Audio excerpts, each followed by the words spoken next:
మాతృభాషా దినోత్సవం జరుపుకుంటున్నాము. ముందుగా అందరికీ మాతృభాషా దినోత్సవ శుభాకాంక్షలు. మనం ప్రతి సంవత్సరం మన భారతదేశంలోని తెలంగాణ మరియు ఆంధ్రప్రదేశ్ రాష్ట్రాలలో ఆగస్టు 29న తెలుగు భాషా దినోత్సవం జరుపుకుంటాము. ద్రావిడ భాష అయిన తెలుగు తెలంగాణ మరియు ఆంధ్రప్రదేశ్లలో అధికార భాష. మనిషి పుట్టిన తర్వాత మొదటిగా నేర్చుకునేది మాతృభాష. గిడుగు వెంకటరామమూర్తి తెలుగు ఉద్యమ పితామహుడు. ఈయన శ్రీకాకుళం జిల్లాలోని పర్వతాలపేటలో ఆగస్టు 29, 1863న జన్మించారు. ఈయన తల్లిదండ్రులు వెంకటమ్మ, వీర్రాజు. పండితుల మౌఢ్వాన్ని వదిలించి ప్రజలకు అర్థమయ్యే విధంగా తెలుగు రచనలు సరైన దారిలో రాశారు. ఏజెన్సీ ప్రజల భాషను దోపిడీ చేసి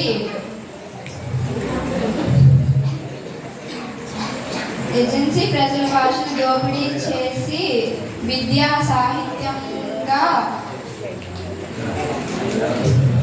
ఎవరికి అందకుండా పూర్వపు ఆలోచనల మీద ఆయన చేసిన తిరుగుబాటు ఇది. గిడుగుతో పాటు తరువాత కందుకూరి వీరేశలింగం, గురజాడ అప్పారావు, తాపీ ధర్మారావు లాంటి వారు ఎందరో తెలుగు ఉద్యమం చేశారు.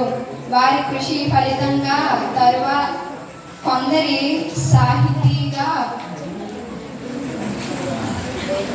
కొందరి సాహితీగా కబంధ హస్తాలలో చిక్కుకొని అల్లాడిపోతున్న తెలుగు భాష గిడుగు వారి వ్యవహారిక ఉద్యమ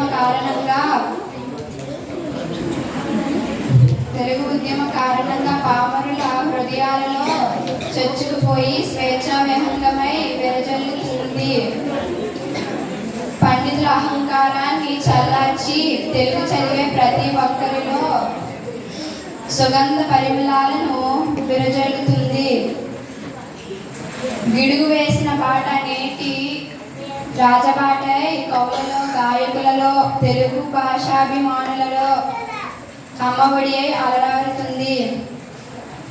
తెలుగు భాష తీయదనం పరభాషల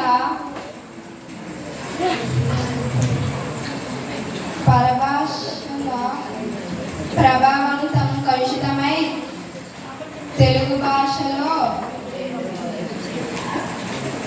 వాడి వేడి నుడికారాలు, జాతీయాలు, అలంకారాలు అన్నీ తగ్గక